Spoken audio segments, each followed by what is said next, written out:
হিন্দুদের সঙ্গে থাকতে থাকতে থাকতে থাকতে এতটা, যেমন এখনো দেখবেন মুসলিম এলাকায় বাড়িতে বাড়িতে যে উঠান লেপে গোবর দিয়ে, আছে না কোনো কোনো এলাকায়? উঠানে ধান দিবে, এখন ধানের আগে উঠানটাকে একটা প্লাস্টার করা দরকার, একটু সমান করা দরকার। সেটা লিকুইড কাদা দিয়ে করা যায়, একটু মাটি গোলায় দিলে কোথাও গর্ত মর্ত থাকলে ধান ঢুকে যাবে, আবার সেটাকে সংগ্রহ করা কষ্ট, সেটাকে প্লেন করে গোবর দিয়ে সহজ। এটা শিখছি হিন্দুদের থেকে। গোবর হলো কিসের নাম? গরুর পায়খানার নাম। গোবর কাকে বলে? এমন পবিত্র দৃষ্টিতে দেখে, না না গোবরে তো ঘাস।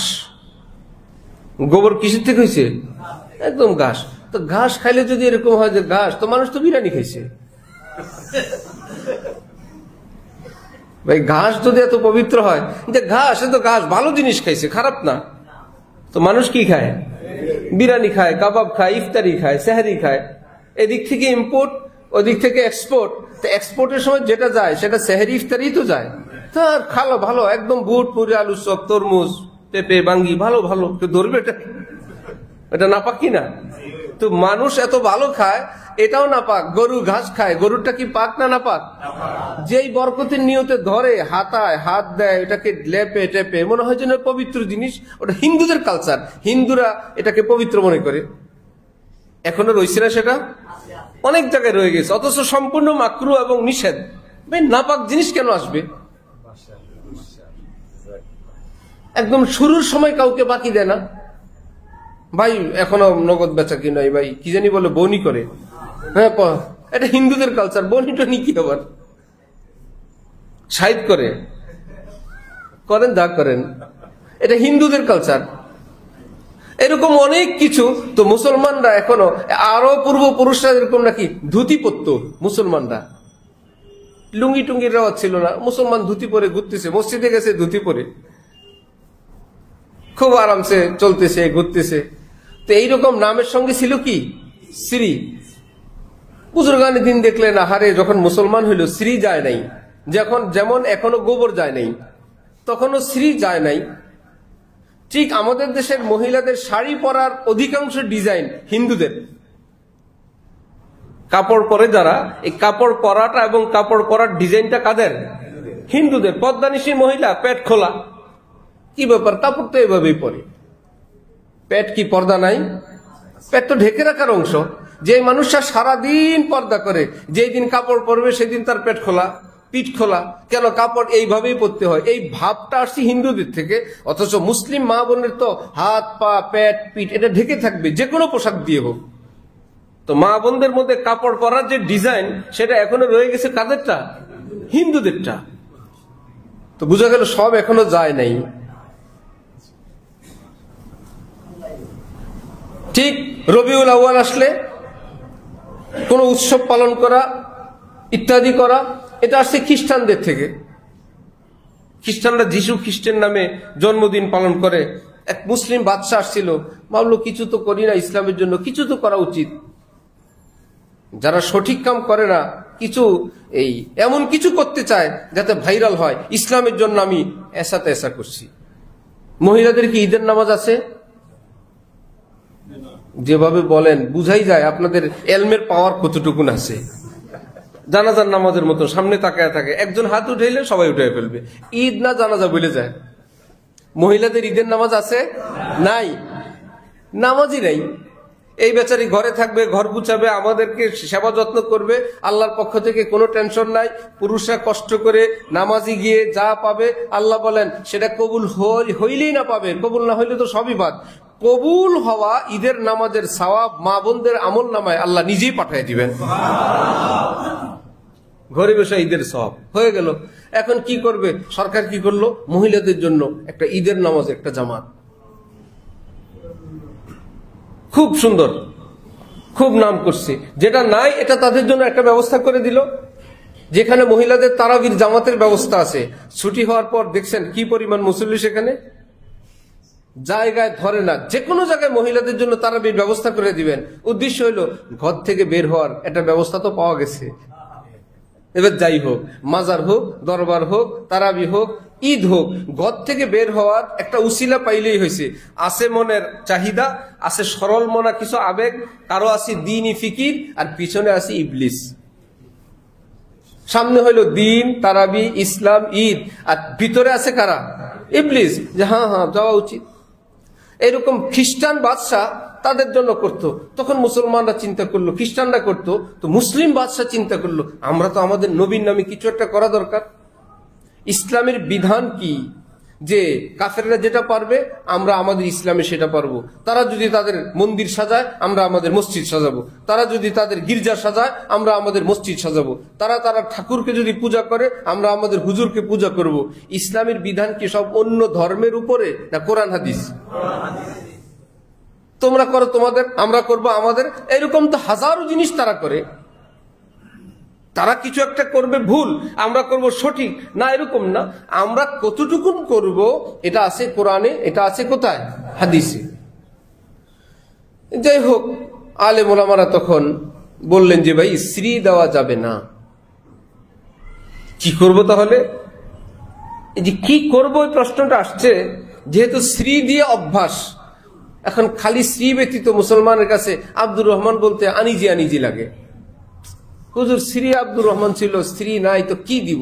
আলেম ওলামারা ভাবলেন যে কি দেওয়া যায়, একটা চাহিদা, এটাকে থামানোর জন্য বলল মুহাম্মদ দাও। তোমার নাম এখন মুহাম্মদ আব্দুর রহমান। এবার সবার সঙ্গে মুহাম্মদ। এবার মহিলার আবার বললো তাহলে আমরা কি দিব? আমার তো ছিল স্ত্রী খাদিজা, এখন কি করব? নবীর নাম তো পুরুষ, পুরুষের নাম তো পুরুষকে দেওয়া যায়, নারীদেরকে কি পুরুষের নাম দেওয়া যায়? দেওয়া যায় না। অনেকে নিজের নাম নিজের নামের সঙ্গে নুরুল ইসলাম, এখন মেয়ে হয়েছে খাদিজা ইসলাম, আব্বার ইসলাম মেয়ের কাছে এসে গেছে। এটা ইসলামিক কালচার না। হযরত ফাতেমার নাম কি? ফাতেমা মুহাম্মদ। নবীজির স্ত্রী মেয়ে হযরত ফাতেমার নাম কি? ফাতেমা মুহাম্মদ। যদি এইরকম যুক্ত করা হইতো বাপের নাম, তাহলে তো হযরত ফাতেমা ছিলেন সবার আগে। আমার নাম ফাতেমা না, আমার নাম ফাতেমা মুহাম্মদ। কোত্থেকে? ইংরেজদের থেকে। অথবা কিছু ইসলামের কিছু সেবক আছে যারা আলেম না, বই পড়ুয়াই, বই পুস্তক পড়ে, কোরআন হাদিস রিসার্চ করে, আলেমদের কাছে ধরাও দিতে চায় না, আবার ইসলামও শিখতে চায়।